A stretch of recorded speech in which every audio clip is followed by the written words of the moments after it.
જય શ્રી કૃષ્ણ. રાધે રાધે.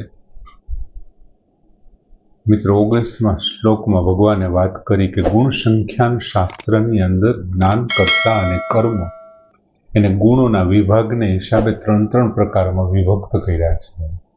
અને હવે ભગવાન 20મા શ્લોકમાં એક જ્ઞાનના 3 જે પ્રકાર પડે છે ગુણોને કારણે, સત્વ, સાત્વિક જ્ઞાન છે, રાજસ જ્ઞાન છે અને તમસ જ્ઞાન છે. એમાંથી ભગવાન સત્વ જ્ઞાન વિશેની વાત કરે છે. ભગવાન એવું કહે છે કે સર્વભૂતેષુ યેન એકમ ભાવમ અવ્યયમ ઈક્ષતે અવિભક્તમ વિભક્તેષુ તત્જ્ઞાનમ વિદ્ધિ સાત્વિકમ. તત્જ્ઞાનમ સાત્વિકમ વિદ્ધિ. તે જ્ઞાનને તું સાત્વિક જાણ. એમ કેવા જ્ઞાનને સાત્વિક જાણવાની વાત કરે છે?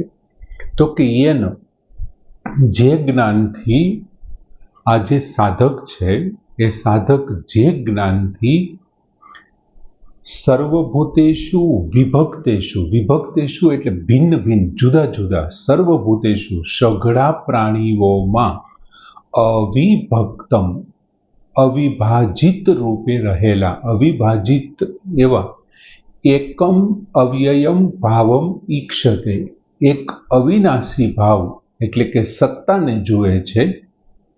ભગવાન કહે છે તત્ જ્ઞાનમ વિધિ સાત્વિકમ.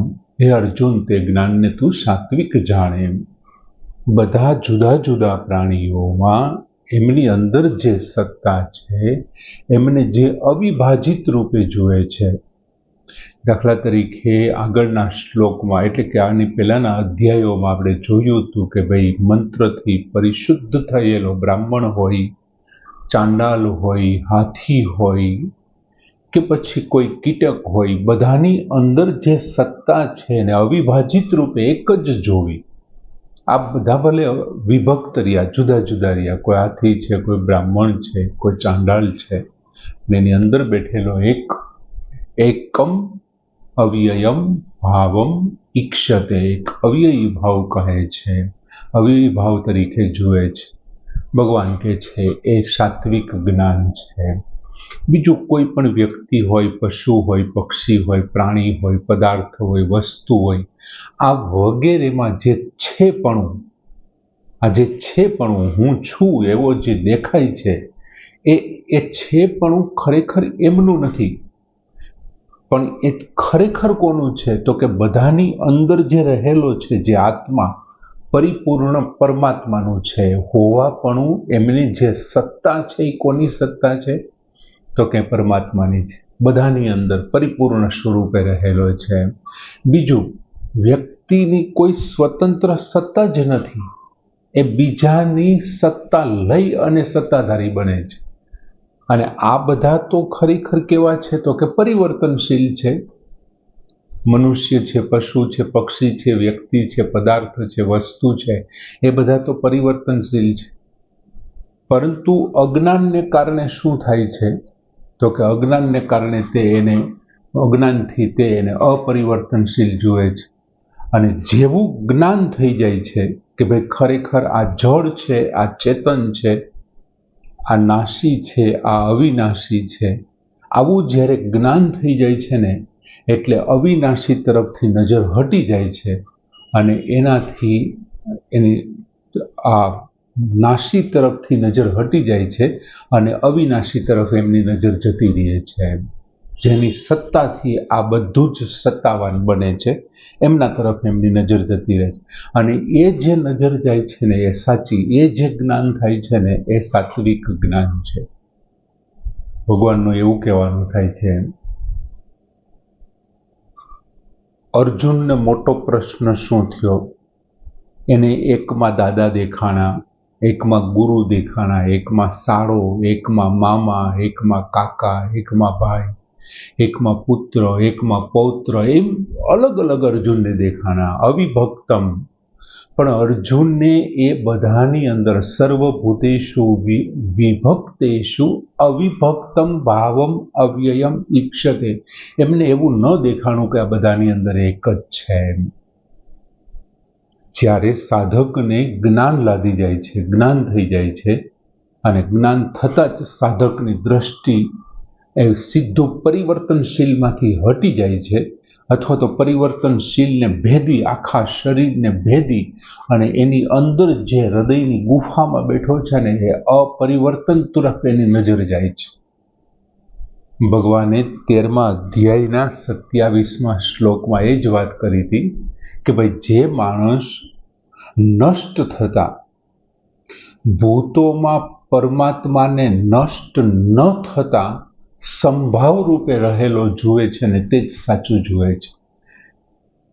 નષ્ટ થતા ભૂતોને, પ્રાણીઓ, પશુઓ, પક્ષીઓ, મનુષ્યો નષ્ટ થઈ રહ્યા છે, પણ એ પરમાત્માને નષ્ટ થતો ન જુએ ને એ ખરું જુએ છે, એ સાચું જુએ છે.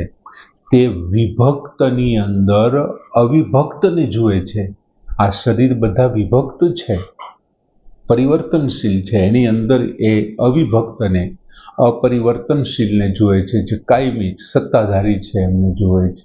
ભગવાન કહે છે એ જ સાચું જુએ છે.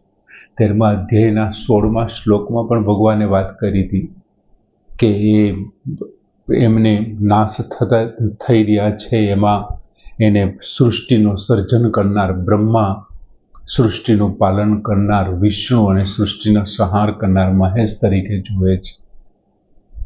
અને આ રીતે જોવાનો મતલબ તેના અંતઃકરણમાં કોઈ પણ પ્રકારનો રાગ કે દ્વેષ નથી.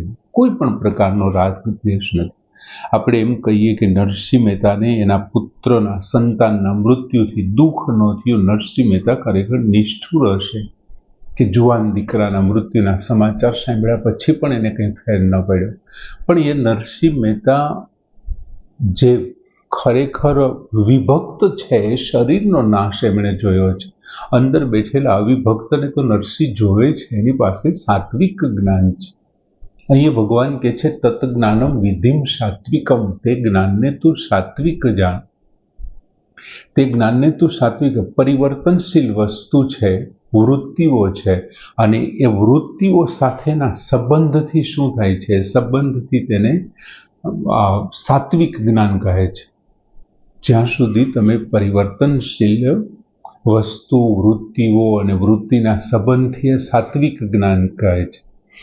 જો તમે એમની સાથે સંબંધ રહિત થઈ જાવ ને તો એ જ્ઞાન છે ને વાસ્તવિક બોધ બની જાય. જે તમે વૃત્તિઓ સાથેનો સંબંધ છે ત્યાં સુધી એ સાત્વિક જ્ઞાન, સાચું જ્ઞાન છે.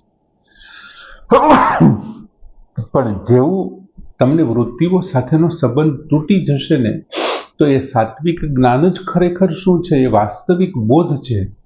તેથી તો ભગવાને 13મા અધ્યાયના 12મા શ્લોકમાં કીધું છે કે બધા સાધનો વડે જો કોઈ જાણવા યોગ્ય હોય તો એ જ છે. જ્ઞેયમ યત પ્રવક્ષ્યામિ યત જ્ઞાત્વા અમૃતમ અશ્નુતે. એ જાણવા યોગ્ય છે જેને તું પ્રાપ્ત કરીને અમૃતમ અશ્નુતે, પરમાનંદની પ્રાપ્તિ કરી શકે છે. પરમાનંદની પ્રાપ્તિ કરી શકે. એ તને કોઈ પુત્રના, સગાવાલાના મૃત્યુના સમાચારથી તને કોઈ દુઃખ નહીં થાય. હે અર્જુન, તું આને આ જ્ઞાન વિશેની વાત સાંભળે. અને એ સાંખ્યન શાસ્ત્રમાં કીધું છે બધા સાધનોથી તે જ જાણવા યોગ્ય છે. જ્ઞેયમ યત પ્રવક્ષ્યામિ, એ હું તને અત્યારે કહી રહ્યો છું. બીજું, સંસારનું જ્ઞાન શેનાથી થાય? તો કે ઇન્દ્રિયોથી થાય. ઇન્દ્રિયોનું જ્ઞાન શેનાથી થાય? તો કે બુદ્ધિથી થાય. અને બુદ્ધિનું જ્ઞાન શું થાય? તો કે હુંથી થાય. હુંપણાથી બુદ્ધિનું જ્ઞાન.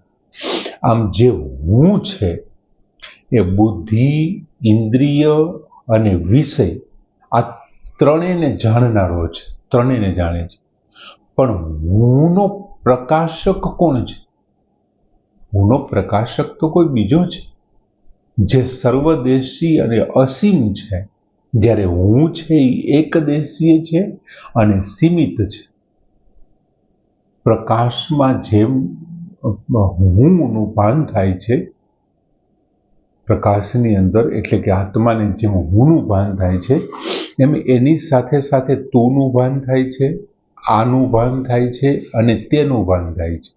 હું, આ, તું અને તે. હું, તું, આ અને તે, એ બધાનું ભાન થાય છે.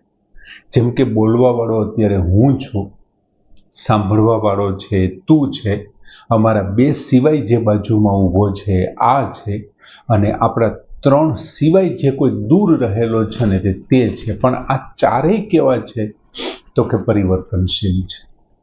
જે પ્રકાશક છે ને એ પરિવર્તનશીલ નથી. દાખલા તરીકે અત્યારે હું છું, સાંભળવા વાળો તું છે, હવે જ્યારે એ બોલવા વાળો થશે ત્યારે એ હું બની જશે, હું તું બની જઈશ. આને તે બેનને ઈના ઈ રહેશે.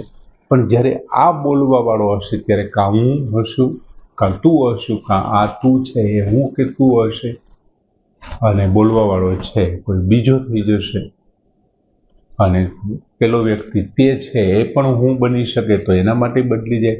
આમ સતત પરિવર્તન થતું રહે છે. વ્યક્તિ વિશેષમાં રહેવાથી આ જ્ઞાન છે એ સાત્વિક જ્ઞાન કહે છે, જ્યાં સુધી વ્યક્તિ વિશેષમાં. બીજું, પ્રકાશક ક્યારેય કોઈનો વિષય નથી બનતો. પ્રકાશક છે તે બીજું, આ હું તું આ તે આ કોઈ પ્રકાશમાં કામ કરે છે, કોઈની સત્તાથી કામ કરે છે. એમની પોતાની પાસે તો કોઈ સત્તા છે જ નહીં. આની અંદર સઘળા પ્રાણીઓ આવી જાય, બધા જ પ્રાણીઓ સૃષ્ટિ ઉપરના, એ કોઈ બીજાની સત્તાથી, બીજાના પ્રકાશથી પ્રકાશિત છે. અને જે કેવા છે આ બધા તો કે એ જે બીજાના પ્રકાશથી જે વિભક્ત છે, તેમનું પ્રકાશક છે એ અવિભક્ત છે. એ કોઈ દિવસ છૂટું ન થઈ શકે, એ પરિવર્તન ન પામી શકે.